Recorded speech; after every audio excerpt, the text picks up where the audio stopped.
Hello everyone, कैसे हो आप सब। तो मैं हूँ पिंकी नागर और मेरे चैनल नागर फैमिली व्लॉग्स में आप लोगों का स्वागत है। तो यहाँ ये वीडियो मैं मॉर्निंग से स्टार्ट कर रही हूँ। तो यहाँ मैं लगाने जा रही थी बालों में ऑयल, और ये वाव का ब्लैक सीड्स ऑनियन ऑयल है।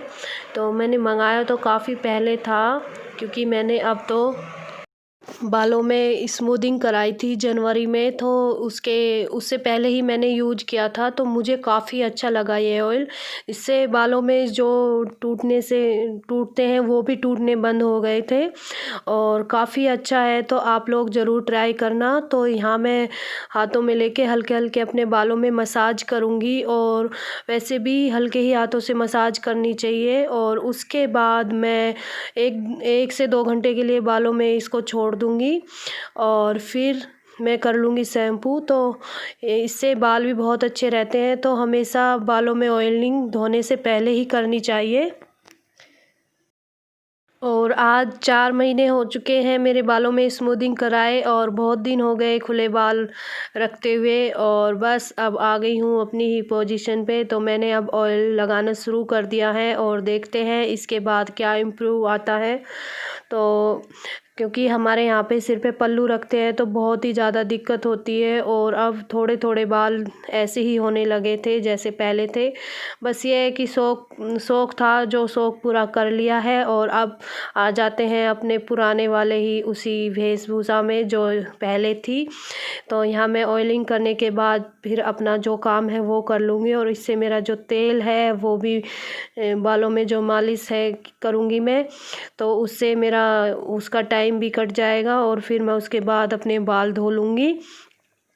तो हमेशा मैं ऐसा ही करती हूँ कि जब मुझे बालों में तेल लगाना होता है तो मैं सुबह में ही लगा लेती हूँ, और फिर अपने काम ख़त्म कर लेती हूँ। इससे मेरे दोनों काम ख़त्म हो जाते हैं, मेरे बाल भी ऑयल भी हो जाते हैं, और फिर मेरा काम भी ख़त्म हो जाता है। और यहाँ देखिए, आज हो रही थी सुबह सुबह बारिश, बहुत ज़्यादा बारिश हुई है, खूब तेज़ हुई है। तो यहाँ पे बच्चे कर रहे थे मस्ती, तो मैंने यहाँ पे थोड़ी सी क्लिप बनाई है। तो आप लोगों को इसमें दिख भी रहा होगा कितनी बारिश हुई है, और मौसम बहुत ही अच्छा हो गया है। तो ये दोनों यहाँ पे मस्ती कर रहे थे, तो मैंने सोचा इनकी थोड़ी सी क्लिप ले लूँ, और बहुत ही अच्छा लग रहा था।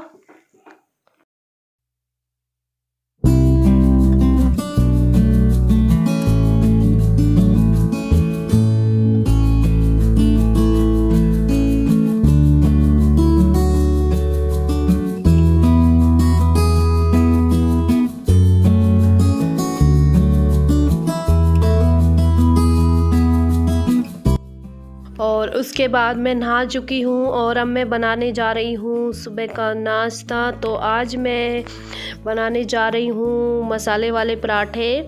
तो देखना मैं किस तरीके से बनाती हूँ, और बहुत ही ज़्यादा यम्मी लगते हैं जब घर में कोई सब्ज़ी वगैरह ना हो। तो फिर मैं इसी तरीके के पराठे बनाती हूँ।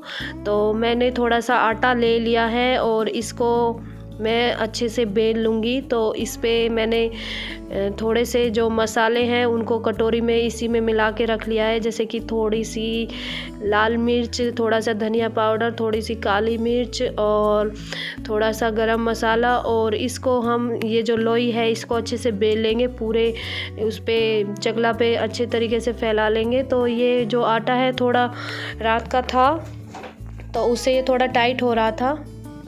आप लोग जानते ही हैं, थोड़ा रात का जो आटा होता है उसे बेलने में थोड़ी दिक्कत होती है। तो फ्रिज में रखा हुआ था, तो मैंने सोचा इसी के थोड़े से पराठे बना दूं, क्या वेस्ट करना। तो मैं इसको अच्छे से बेल लूँगी, और जो भी है वो जो हमने मसाला बना के रखा है कटोरी में, उसको थोड़ा थोड़ा इसके ऊपर बुरक दूँगी। और फिर इसमें सबसे पहले लगाना है मुझे घी, और फिर इसके ऊपर से जो वो मसाला है इसको अच्छे से बुरकना है। तो बुरक के ये देखिए, और इसमें थोड़ा सा नमक भी डालना है आप लोगों को, अच्छे से मिला के। और फिर इसको हमें रोल करना है, तो थोड़ा सा आगे ले जाके फिर पीछे रखना है। इसी तरीके से पूरी जो लोई है उसको बेलना है। तो आप लोग इस चीज़ पे ध्यान देना, और बीच बीच में इसमें जो घी है वो लगाते रहना है। तो इस तरीके से बेल के इसको फिर हमें गोलाई में गोल कर देना है। तो वो मैं आप लोगों को दिखाऊंगी इसमें।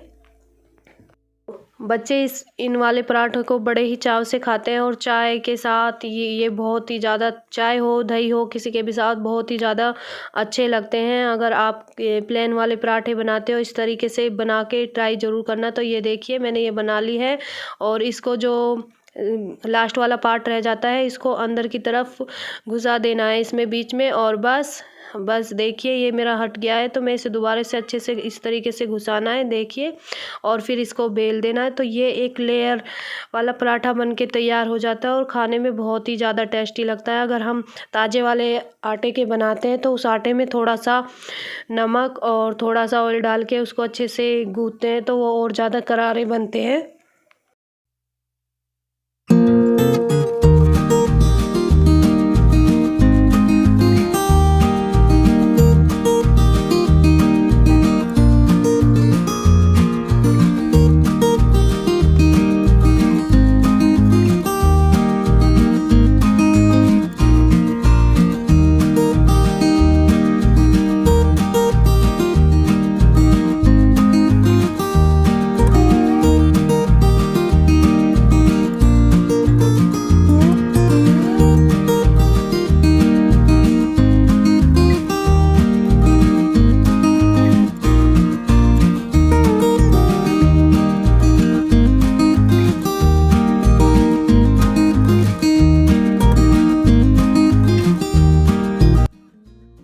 और यहाँ देखिए ये मानव है और रिया है, पता नहीं इसने मानव ने कहाँ से देख लिया और बच्चों में इतना माइंड आता कहाँ से है। तो ये रिया से बोल रहा था कि दीदी मैं आपका मेकअप करूँगा, तो मेरा कुछ सामान ले लिया है इसने और ये रिया का मेकअप कर रहा है यहाँ पे। तो मैं भी ये सोच रही थी पता नहीं बच्चों में, इतने छोटे बच्चों में आजकल माइंड कहाँ से आता है, हम इतने तेज़ क्यों नहीं थे। जब से ये फ़ोन वगैरह चले हैं तो बच्चों में पता नहीं दिमाग ही पता नहीं कहाँ से आ गया है कि छोटे बच्चे भी आजकल फ़ोन ऐसे देखते हैं और मतलब अगर रोते हैं तो चुप भी हो जाते हैं देखकर। तो यहाँ पे ये दोनों थोड़ी सी मस्ती कर रहे थे तो मैंने इनकी थोड़ी सी क्लिप बना ली है।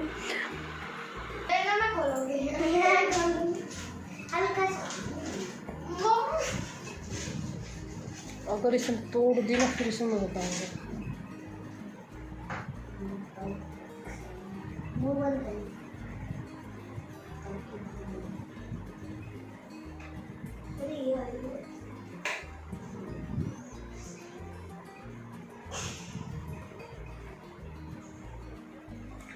हो गया बस।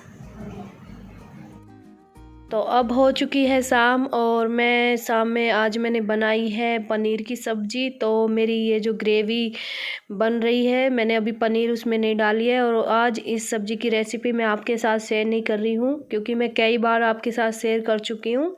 तो आप एक ही रेसिपी की बार बार देखकर बोर हो जाएंगे, इसलिए मैंने आपके साथ कोई रेसिपी शेयर नहीं की है आज। तो यहाँ पे मैं जो बर्तन हैं उन्हें भी साथ के साथ साफ़ करती रहती हूँ, जो भी होते रहते हैं इकट्ठे, और चाय वगैरह का भी थे। तो मैं सब्ज़ी की तैयारी करके मैं इसमें लग गई हूँ। तो साथ के साथ दूसरे कामों को भी ख़त्म करते रहते हैं ताकि इससे हमारा जो आगे, क्योंकि बर्तन हैं जो किचन में बहुत ही ज़्यादा होते रहते हैं तो जो साथ के साथ करते रहे तो वो आगे होंगे भी नहीं ज़्यादा। तो इसलिए मैं साथ के साथ एक साथ करती रहती हूँ जो भी बर्तन होते रहते हैं। उससे मेरा काम जो बर्तनों का ज़्यादा बढ़ता नहीं है और एक किचन में सबसे ज़्यादा काम होता है बर्तनों का, क्योंकि बर्तन मिनट में इकट्ठे होते रहते हैं।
तो सब्ज़ी में पनीर वगैरह डालने के बाद मेरी सब्ज़ी बनती रहेगी और उसके बाद मैं लग गई हूँ आटा गूँथने, क्योंकि आटा पहले ही गूँथ के रखना होता है। उससे जो हमारा जो आटा है वो बिल्कुल सॉफ्ट हो जाता है और रोटियां बहुत ही अच्छी नरम आती हैं। तो इसलिए पहले ही मैं 10-15 मिनट गूँथ के रख देती हूँ और फिर उसको दोबारा गूँथती हूँ। इससे हमारा जो आटा है बहुत ही अच्छा हो जाता है।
सब्ज़ी बन चुकी है। अब मैं लग गई हूँ रोटियां बनाने। तो मैं जब भी पनीर की सब्ज़ी बनाती हूँ तो अपने माधव जी के लिए थोड़ी सी पनीर निकाल देती हूँ। तो उनके लिए मैं पनीर वाला पराठा बनाती हूँ, क्योंकि जो हमारी सब्ज़ी है उसमें लहसुन प्याज होते हैं, जो कि भगवान के भोग में लहसुन प्याज नहीं खाते हैं। तो इसलिए मैं उनके लिए एक पराठा बना दिया है। और आज जो पनीर है थोड़ी गीली गीली सी थी, तो पनीर का जो पराठा है थोड़ा सा फट गया था। तो अब मैं इसमें लगा दूँगी घी। मैंने उस पर डाल दिया है तवे पे, और सबसे पहले मैं माधव जी को भोग लगा दूँगी और फिर मैं उसके बाद बच्चों को देती हूँ। और बच्चे आजकल जल्दी खाना खा लेते हैं, क्योंकि पूरे दिन वो खेलते रहते हैं और खाना 2 टाइम ही बनता है। लेकिन बीच बीच में थोड़ा बहुत उनको हल्का फुल्का खाने को दे देती हूँ। तो यहाँ पे जो मैं पराठा है उसमें घी लगा दिया है और मैं उसे अच्छे से सेक दूँगी, और उसके बाद मैं उसको दूँगी अपने माधव जी को। तो आप लोगों को दिखाती हूँ।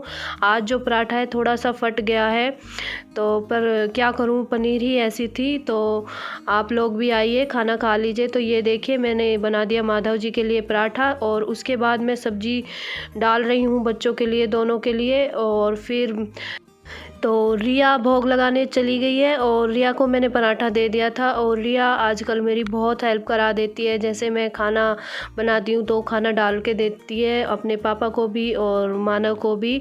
तो इससे बहुत जो काम है बहुत ही हेल्प हो जाती है, और थोड़े बहुत ऐसे घर में डस्टिंग वगैरह में भी हेल्प कर देती है। तो बच्चों का इतना ही सारा बहुत है कि वो इतनी थोड़ी बहुत हेल्प करा दे, उसी में हमें बहुत आराम मिल जाता है।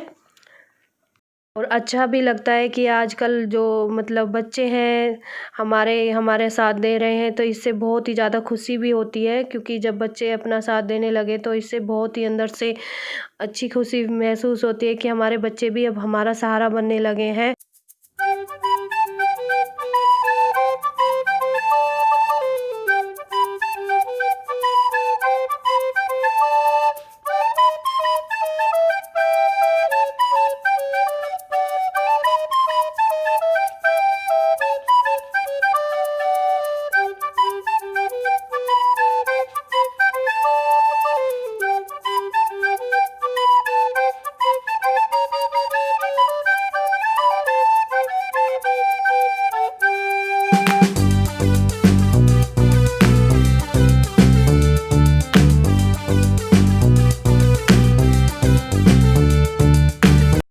तो मेरी रोटियां बन चुकी है, और उसके बाद जो ये चकला वगैरह होते हैं मैं साथ के साथ इन्हें उठा देती हूँ। क्योंकि कहते हैं कि जो हमारा चूल्हा है उसको अच्छे से थोड़ी साथ के साथ साफ़ कर देना चाहिए, गीले से नहीं, ऐसे ही सूखे कपड़े से मैं डस्टिंग कर देती हूँ। इससे यहाँ थोड़ा सा जो काम है वो भी सूख जाता है, और अच्छा नहीं लगता कि हमारी किचन में काम फैला हुआ है। और उसके बाद मैं जो 1-2 बर्तन होते हैं कोशिश करती हूँ उन्हें साथ के साथ कर दूँ। फिर मैं उसके बाद खाना खाना खाती हूँ। तो यहाँ बच्चों ने तो खा लिया है, लेकिन मैंने और मेरे हस्बैंड ने नहीं खाया है, तो मैं जो 1-2 बर्तन हैं उनको कर दूँगी और जो परात वग़ैरह है उनमें पानी डाल के रख दूँगी और फिर खाना खाने के बाद मैं उन्हें साफ़ कर देती हूँ। अगर कोशिश भी ये भी रहती है कि पहले पहले भी कर दूँ, लेकिन कई बार ऐसा होता है कि मैं खाना खाने के बाद ही करती हूँ, लेकिन जो इधर-उधर सामान फैले हुए होते हैं मैं उन्हें पहले ही संगवाई देती हूँ। इससे हमारा जो काम है वो भी थोड़ा कम हो जाता है और उसके बाद हम जो खाना खाने के बाद काम करते हैं तो थोड़ा-सा आलस भी आता है। तो यहाँ मैं 2-4 बर्तन हैं उनको कर लूँगी और जो चकला बेलन है उनको साथ के साथ धो दूँगी। लेकिन परात कई बार ऐसा होता है कि उसमें जो आटा है वो थोड़ा टाइट हो जाता है, तो उसे भिगो के रखना पड़ता है और गैस को भी साथ के साथ पोंछ दूँगी। इससे यहाँ पे जो गंदगी है वो भी साफ़ हो जाएगी और फिर अच्छा भी नहीं लगता है। हमें ये भी रहता है क्योंकि बाद में करें या अब करें, काम हमें ही करना है, तो जो हो सके तो पहले ही कर लेती हूँ और जो फ्रिज में रखना होता है सामान उसको फ्रिज में रख देती हूँ। और यहाँ पे रिया खाना खा के आ चुकी है और अपने लिए मैं डाल रही हूँ सब्ज़ी। तो जो रिया बर्तन लेकर आई थी तो सोचा इन्हें भी लगे हाथ कर ही दूँ, क्योंकि अब सामने आ ही गए हैं तो मैंने साथ के साथ वो कर दिए हैं और फिर मैं ले लूँगी अपने लिए खाना। बस आगे आज की वीडियो ज़्यादा लंबी नहीं करते हैं क्योंकि आप लोग भी हो जाओगे बोर। तो आज की वीडियो में बस इतना ही। तो अगर आपको थोड़ी सी भी पसंद आए ये मेरी वीडियो तो लाइक कर देना, शेयर कर देना और जो मेरे चैनल पर नए हैं वो मेरे चैनल को सब्सक्राइब कर लेना। तो मिलती हूँ आपको नेक्स्ट वीडियो में, तब तक के लिए Ram Ram ji, bye bye, good night.